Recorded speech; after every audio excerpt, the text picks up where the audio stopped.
8:25, it's time for pet parenting, and we are getting you prepared for today's possibility of severe weather. This is one of those things where our pets can be our gauge for what's about to happen. Dr. Nikki Eaton is here. You're a veterinarian from the Animal Hospital Polaris, and you brought your little friend with you. Libby, yes, this is my dog, Libby. Libby. So, as we prepare for something like this, severe weather, a real possibility tonight, and through the overnight hours, strong winds, rattling the windows. What should we know as we head into this with our pets? So one of the things is especially people that have puppies right now that may have never been through a storm, is try not to cuddle them or cradle them during the storm, because then they're going to learn to be afraid of it.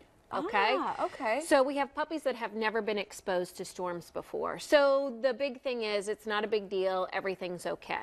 Now, what if, like in my case, I did not know this, and so now my dogs are kind of, they've been conditioned, I guess, to be afraid. Exactly. What do I do now? Well, you can start behavior modification with them where you aren't necessarily coddling or cradling them. Now, we've talked before about the thunder shirt. Yes, so getting the thunder shirt. It saves me every time. Yes. And the key to using the thunder shirt, remember, is don't just use it during storms. You have to use it intermittently throughout the year. And if you're wondering what a thunder shirt looks like, this is a photo of it. So it literally looks kind of like a vest for a dog.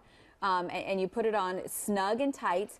And it's pressure points, right? So it just kind of calms. Just like when we swaddle a baby, right? It's the same idea. We're swaddling the dog, making them comfortable. And cats, too. People have put it on cats also. Ah, okay. So, and the great thing about this, too, is isn't there like a guarantee? So if it doesn't work, you can send it back? Yes, you can. There is a guarantee. Now, my other question for you is the fact that animals are kind of a gauge. So what should we look for? Because as the pressure changes, they sense things before we do. Right. And so some dogs will become anxious before storm, so just mind what they're doing. One of the things that I talk to people about a lot is we have these treats called calming treats. They're all natural, and you can give that to the dog or the cat. Is it like a yeah, it's like all the natural. herbal? Yes. And I mean, so many people have told me how well it works. I actually even use it on Libby because she can become anxious before a storm.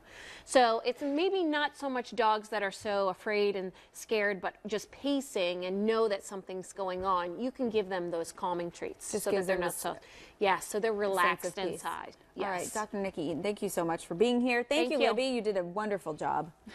She has her head down. She's preparing for the weather. Pete, send it over to you. I know your dog too. We're all kind of a little anxious about this happening. I know. Thanks, guys.